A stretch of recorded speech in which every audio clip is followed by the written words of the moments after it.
Halo, Assalamualaikum warahmatullahi wabarakatuh. Sampai ketemu lagi dengan Salsabila Channel. Jangan lupa tonton sampai habis supaya jangan salah pemahaman. Kemudian jangan lupa juga like, comment, and subscribe. Halo, udah lama tidak ketemu ya.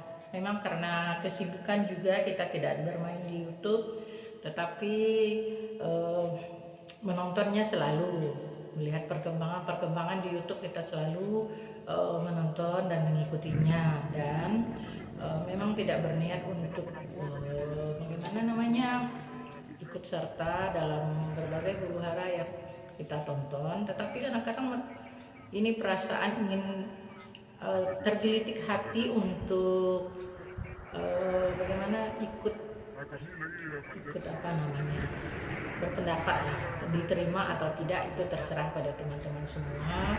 Jadi kita nonton sana sini, kemudian kita di sini ada saran, kemudian ada beberapa hal yang kita lihat dan kita amati sebagai netizen.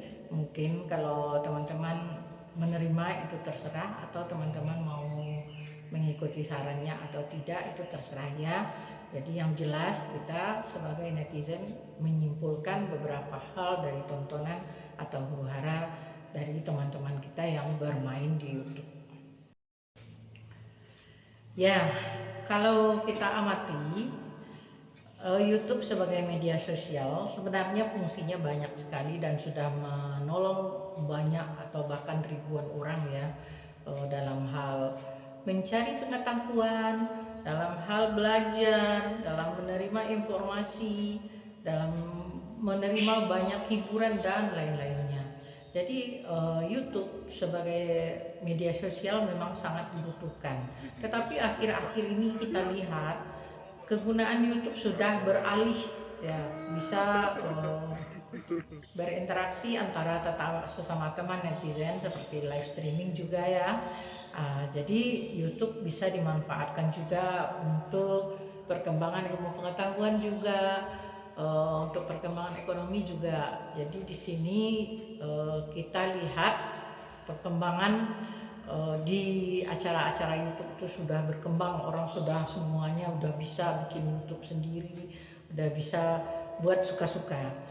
Namun ada satu hal yang kita lupakan, bahwa ini media sosial. Media sosial itu bisa ditonton oleh siapa saja, baik itu oleh anak-anak, orang dewasa, orang tua, pokoknya siapa saja dari berbagai kalangan, sehingga kita bisa melihat tayangan-tayangan tersebut sebenarnya perlulah diapakan, apa namanya, inti dari acara-acara tersebut itu perlu kita perhatikan, mungkin dari segi dampak ya, dampaknya terhadap sosial kehidupan kita bermasyarakat juga itu perlu kita perhatikan. Maka di sini sebagai anggota-anggota atau tim produksi YouTube itu sebenarnya harus memperhatikan beberapa hal. Bahkan YouTube juga sudah memberikan dilarang misalnya yang mengeluarkan kata-kata kebencian, penghinaan, atau menjelekkan satu kaum. Itu sebenarnya di YouTube sudah ada aturan yang demikian, menghindari sara misalnya kan, yang berpolitik yang juga berniat untuk menjatuhkan orang, itu sebenarnya di YouTube sudah ada. Tetapi bagi para pengguna kadang-kadang ini kita lihat penggunaan YouTube itu sendiri digunakan untuk sebagai balas dendam, menyakitkan hati, merendahkan orang lain, mengulik kehidupan orang yang kejelekannya, sementara kebaikan atau keburukan apa yang terbaik bagi orang itu tidak ditampilkan. Jadi di sini kita melihat tergelitik hati untuk berbicara, terserah mau menerima atau tidak, itu terserah pada teman-teman semua. Yang jelas sebagai penikmat YouTube kita perlu melakukan, memang tidak bisa ya, tidak sempat saya ikut live streaming itu, kadang-kadang tidak bisa diikuti. Maka melalui channel ini saya berpendapat ya, izinkan saya berbicara eh, sebagai penonton YouTube atau sebagai netizen juga tentunya. Kita ambil salah satu contoh topik ya. Kalau selama ini berita-berita hoax dimunculkan, membuat orang banyak tersesat, banyak tergiur gitu kan, apalagi anak-anak muda, mereka tergiur melihat tontonan YouTube yang berisi hoax, kebohongan, bahkan bisa berakibat fatal terhadap seseorang. Tapi ini kalau kita lihat perkelahian di YouTube, bukan perkelahian di dunia nyata. Dan terkadang itu juga agak berbaur unsur-unsur kebencian dan sudah mengarah kepada berita-berita yang belum tentu kebenarannya. Dan bahkan sampai orang-orang yang membawakan YouTube keluar kata-kata kotor, kata-kata kebun binatang, dan tidak lagi bersopan santun dan tidak ada lagi etikanya.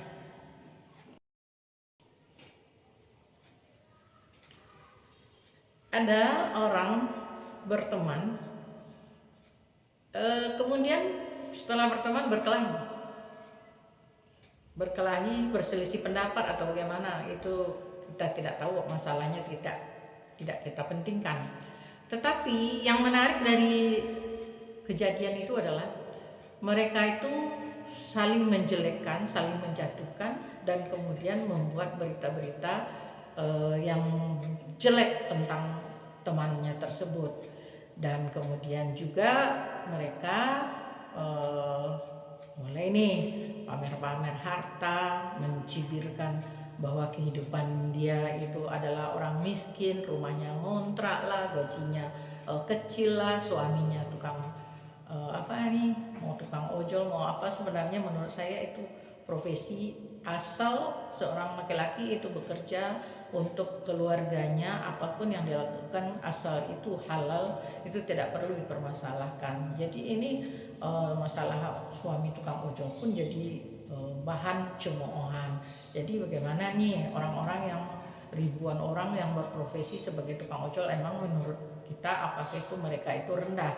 Tidak, mereka juga manusia-manusia yang patut kita hargai, dan bahkan mereka juga manusia-manusia yang bertanggung jawab untuk keluarganya, manusia-manusia yang mau menempuh cara yang halal untuk mencari kehidupan buat keluarganya.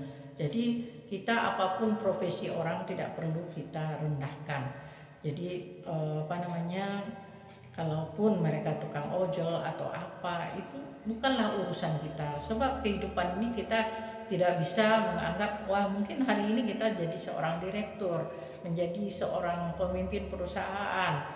Bisa saja besok kita jadi entah apa ya, pengemis di jalanan, bisa jadi. Dan itu sudah banyak kejadian. Saya pernah, ini saya dapat juga dari YouTube. Mohon maaf nih pada ada seorang bapak, tapi saya takkan menyebutkan namanya. Tapi saya menjadi bahan renungan lah apa yang diceritakan oleh bapak itu tersendiri di YouTube. Beliau adalah seorang pemilik perusahaan yang luar biasa lah, pokoknya sukses. Perusahaan tersebut telah bisa menghidupi keluarganya dan bisa menikmati hasilnya. Bukan lagi hasilan dalam ratusan juta dalam setahun, tidak, tapi perusahaan tersebut menghasilkan bisa ratusan miliar per tahunnya omset. Itu bukan omset, labanya saja bisa mencapai ratusan miliar gitu loh. Jadi itu perusahaan tersebut bekerja sama dengan perusahaan asing, dan pokoknya sukses, boleh dikatakan sukses si bapak ini. Lalu di dalam sekejap mata, dalam hitungan hari, ternyata Allah telah menurunkan bencana pada bapak ini. Apa bencananya? Beliau itu bergerak di bidang usaha percetakan, dan itu berarti berhubungan dengan kertas ya, kertas. Sehingga pemesanan kertasnya aja dari luar negeri, dan tiap tahun mereka bisa mengambil keuntungan 400 miliar dari hasil kerjasama tersebut dan hasil dari perusahaan tersebut. Dan coba bayangkan sore ini datang barang berton-ton kertas masuk di dalam perusahaan tersebut dan dia tidak menduga apa yang akan terjadi tengah malam nantinya. Ternyata tengah malamnya semua kertas yang sudah baru saja datang dari negara asing tersebut direndam oleh air, kena banjir, Jakarta kena banjir. Lalu dampaknya apa? Tentunya perusahaan ini sudah menanggung kerugian beratus-ratus miliar. Nah, dari kejadian tersebut mengakibatkan perusahaan mengalami kerugian bahkan sampai terhutang sekitar 400 miliar lebih. Dan beliau sudah berusaha untuk menutupi hutangnya, namun tidak berhasil, sampai-sampai perusahaan tersebut akhirnya dijual, satu persatu aset yang ada dijual. Itu dalam semalam loh kejadiannya, hanya dalam semalam habis gitu semua, sampai-sampai perusahaan itu terjual habis. Dan akhirnya si bapak ini jadi bingung mau dibayar dengan apa, sementara perusahaan nggak bisa jalan lagi karena perusahaan sudah dijual. Akhirnya beliau menempuh jalur yang tak biasa, yang mana mengingkari kodrat Allah yang Maha Kuasa. Beliau mengikuti satu pesugihan yang pekerjaannya yang begitu mengerikan dan rumit. Anda boleh silakan cari aja di YouTube dan saya tidak akan menerangkan bagaimana prosesnya. Dan akhir cerita si bapak ini tidak memperoleh hal yang diinginkan tersebut, karena beliau menginginkan bagaimana memperoleh uang sebanyak 400 miliar lebih dari hasil pesugihan tersebut, kemudian bisa membayar hutang. Itu tujuan utama. Dan kenyataannya tidak seperti itu. Malah beliau terjebak di dalam satu kegiatan yang sangat mengerikan dan mengancam nyawa, dan kemudian keluarga juga berantakan, terpisah, bercerai-berai berpuluh tahun, sampai 20 tahunan beliau mengalami kebangkrutan tersebut dan ternyata juga berpisah dengan keluarganya serta anak-anak. Jadi itulah ceritanya si bapak tadi bisa merenggut kekayaan yang miliaran per tahun tersebut di dalam hitungan jam saja. Nah, jadi teman-teman, apa intinya di sini? Kalau kita merasa ya hari ini kaya, merasa hari ini sudah punya cukup uang atau posisi yang terbaik, atau mungkin kita dalam keadaan hidup enak lah ya, untuk mentertawakan orang lain, na'udzubillah min zalik, lebih baik dijauhkan. Janganlah pernah, karena kadang-kadang berkata di dalam hati aja kita mencemooh orang lain langsung berdampak oleh Allah Subhanahu wa taala, langsung berdampak terhadap keluarga kita. Saya pernah membaca juga dari sebuah buku ya, buku yang dikarang oleh Ustadz Nasrullah. Ada beliau menyebutkan apa perkataan kita itulah proyeksi kita. Jadi misalnya kalau kita mengatakan orang itu miskin, orang itu jelek, itu proyeksinya ke diri kita sendiri. Berarti kita mengatakan diri kita sendiri yang miskin, diri kita sendiri yang jelek. Dan beliau di buku tersebut menjelaskan supaya kita tetap berhati-hati dalam menjaga perkataan kita ini. Kalaupun memang kita melihat ada kejelekan orang lain, ada kata-kata terbaik yang bisa disampaikan dengan cara terbaik. Mungkin kalau mereka itu masih miskin, misalnya diganti dengan konotasi yang tidak terlalu merendahkan, misalnya belum kaya. Orang miskin kan belum kaya, belum tentu kan mereka miskin seumur hidup, mungkin besoknya mereka sudah kaya. Kita tidak tahu, Allah Subhanahu wa taala akan merubah nasib seseorang dan kita tidak tahu, dalam sekejap juga bisa. Dalam keadaan baik kita akan jatuh, dalam keadaan terpuruk mungkin kita bisa bangkit lagi, dan kita hidup adalah atas kuasa Allah yang Maha Kuasa. Jadi teman-teman semua, kalaupun seberapa bencinya engkau pada musuhmu ya, jadi dari beberapa banyak pengalaman yang kita lihat, usahakan jangan semua perkataan kita untuk menghujat musuh itu nanti berbalik ke diri kita, muncul proyeksinya ke diri kita. Maka carilah konotasi kata-kata yang misalnya seperti tadi, miskin itu belum kaya. Kalau dia itu ini masa ada ya yang menyebut orang manusia dajjal. Ya Allah, naudzubillah, maaf ya.